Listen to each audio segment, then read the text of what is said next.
Hi, my name is Todd Rosedahl. I work at IBM and have worked there for many years now, 30 years almost. And mostly my focus has been on power and thermal management, performance boost, and then really all things FSP/BMC. On the roadmap for what we were going to put in, I drove the transition to OpenBMC. And I'm going to talk to you today about something called LibreBMC, which is the next logical step in the security enhancements that we need to do on our baseboard management controllers. So LibreBMC is attempting to prove that you can take an FPGA. So we already have OpenBMC, right? So that's good. You can look at the code, you can inspect it, you can see you're having reviews by the experts in their fields, around the world. So that's making the OpenBMC stack better and more secure. Now the next phase though is to make the hardware more secure. There is an A-speed AST 24, 25, 2600 in most modern servers today, and nobody can see and inspect what's really going on inside that piece of hardware. There is a root of trust that's built in, but again, it's not open and inspectable. What we're attempting to do with the LibreBMC project is take that A-speed chip off, put an FPGA on, and then put the OpenBMC stack, run it on the FPGA, and show that you can boot an existing modern server. We are using the AC922 because it is a completely open platform. The BMC code is open. The firmware above the BMC, which is the self-boot engine code, and then the host boot code, and then on up the stack to the on-chip controller and Opal and everything. It's all completely open source. So it's a open platform, and if you buy one, you can put your own firmware images on it, make changes, and own that complete system. Now we're also incorporating a new standard called the DCSCM standard. That stands for Data Center Security and Control Module. And this standard is attempting to standardize the interface between the BMC and BMC card and its associated logic from the HPM board, the planar, the thing that has the CAC chips and memory and everything else on that board. That's an ongoing work group which is being run out of the OCP, the Open Compute Platform, and I'm on that work group. We're going to use that standard, which is an emerging standard, to enable us to perform this operation here and try to get an FPGA running on that card booting. So the plan is that you again take this DCSCM card as shown here. This was built by a company called Ant Micro. They built this card. There's an Artix A7 on it, and we're going to take that card and use everything open on. So we're going to use an open ISA, the power ISA, an open core called Microwatt is going to run on there, and all the peripherals, which is the gateware essentially that runs on that FPGA. That's going to be also open with LightX, and then run that OpenBMC firmware. What we want to do is then plug this into that AC922 and show that it boots. The goal would be that it boots performantly, that it's fully functional, just as all the same functions that the AST 2500 version would have, and it boots just as fast. Now, one of the big reasons to do this, and why there's a push in the industry to use the DCSCM standard and to use an FPGA, is because you can roll security fixes out to the field. So, for instance, if you would find there's a security flaw in your root of trust or in your FPGA, you can fix it by rolling a new image out there, load it on the FPGAs. Or as you think about, for instance, the Spectre meltdown problem, which was solvable. Again, that's at a different level. That's not on the BMC. That was on the processors themselves. But that was solvable via a software workaround. But you'd cost 10% of your performance, right? It was a terrible penalty, and then you really couldn't fix it, in a performant way until you added the next generation of processor hardware. Here, if we found something like that, we could roll roll a new image out there and fix it in the hardware, because it's actually, it's actually gateware. And then even if there are just enhancements that we want to make, things that we think need to be enhanced in the security, and maybe there isn't necessarily a vulnerability, we would be able to fix those as well. So that's the goal of the project. I'm going to bring you through where we're at on it today, and then it'll be a call to action. Say, hey, jump in and help us, because it's a pretty interesting and cutting edge project. This is a block diagram I drew long ago when we were starting to design the AC922, and I just wanted to show all the interfaces to everyone within our teams here. So you get the BMC, that's in the middle, that's the ASPEED AST2500, and it has a lot of various functions. Of course, it does all the fan speed control, it reads all these temperature sensors. It is the out-of-band interface or provides the out-of-band interface that goes out to a laptop or whatever, where you can then collect sensors. There's a BMC web server running, so you can see basically log in, see your sensors, see your fan speeds, and do things, power on, power off.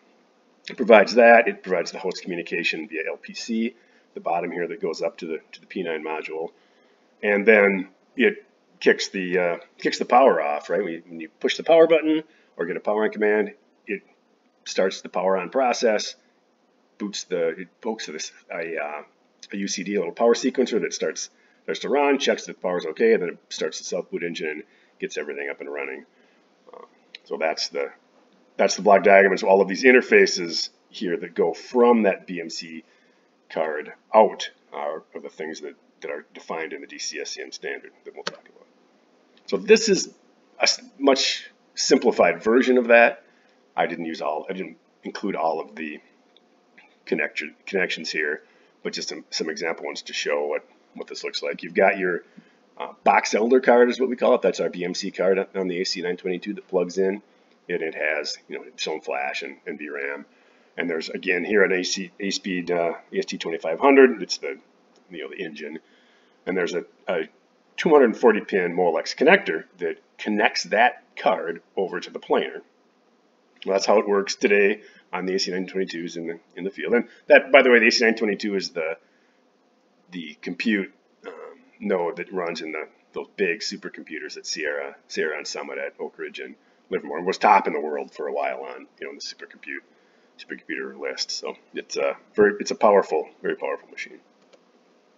But what we did then as a step one, to prove this out, is we took and removed that ASPEED chip and put an FPGA, this Artix A7. We put that on the little breadboard that we made, which I'll show you in a bit, and then prove that we can actually boot this AC922. Now this is not using the DCSCM form factor or the DCSCI interface. This is just our own little custom card, but we wanted just to prove, in fact, you can boot it, and you can. So here's some physical pictures of what it looks like. This is the box elder card right here. There you see that 240 pin connector, and then here's the little breadboard that we made with that A7 on it. So that then went into that carrier and replaced that box elder card. There's the connector then on the back of that card, and here it is installed in the AC922 system in place of the box elder card.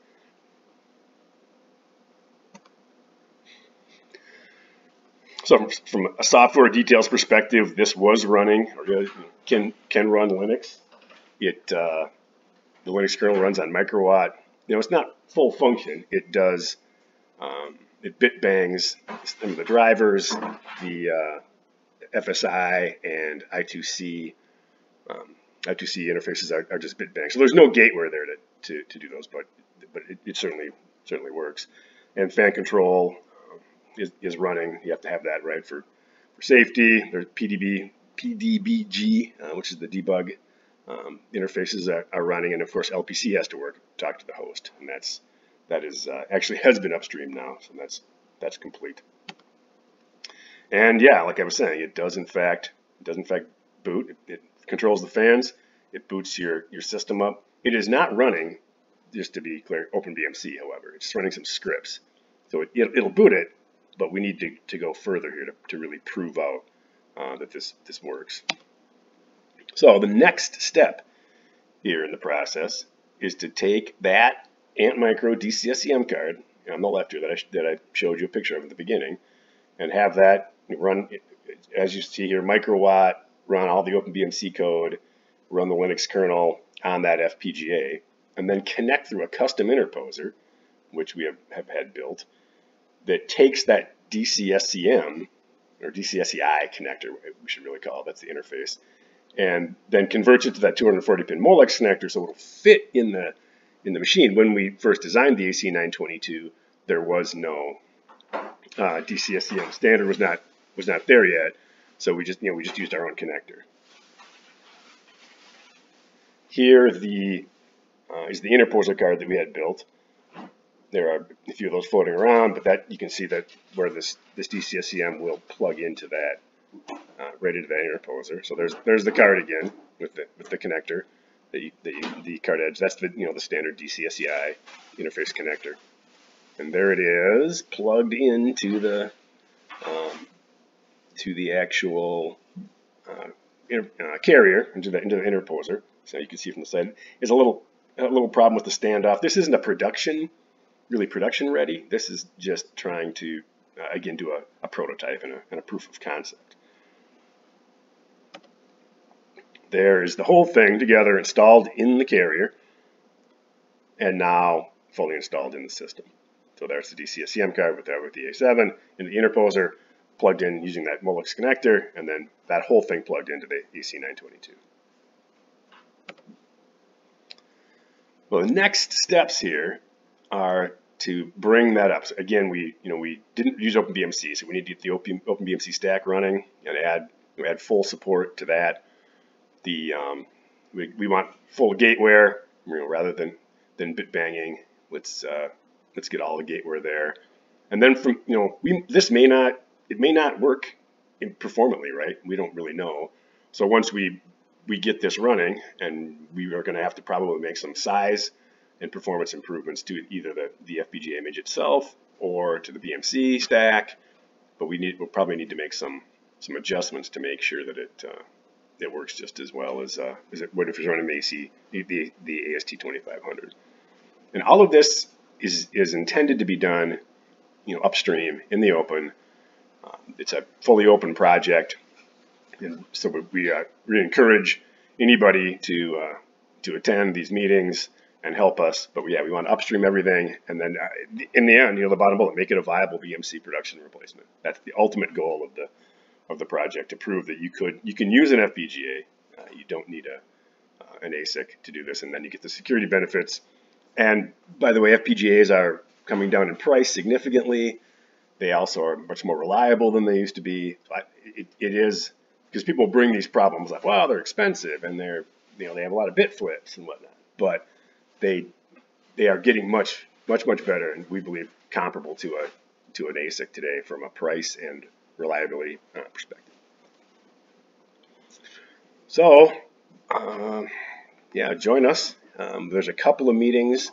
I run one in the sort of European time slot, then one in an Australian time slot. You see 10 a.m. and 5 p.m. Central. It's every other week, basically. So I go. There's one on the second week of the month, and then the fourth week of the month. So there's 2 a month.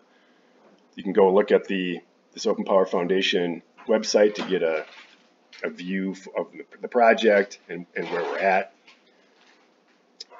And so another interesting thing is you can now buy your own AC922.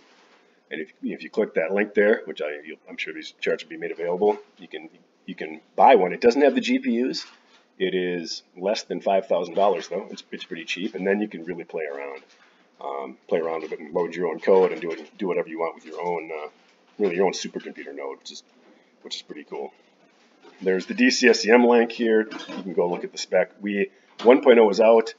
2.0 is in the process of being. It's been submitted in the process of being accepted by the committee. So 2.0, which has some significant changes over 1.0, much better. There's an LTPI interface, which you can look that up, but it takes the SGPIO concept, where you serialize the GPIOs over that connector, and makes it so you can do GPIOs and I2C and other protocols over that same interface.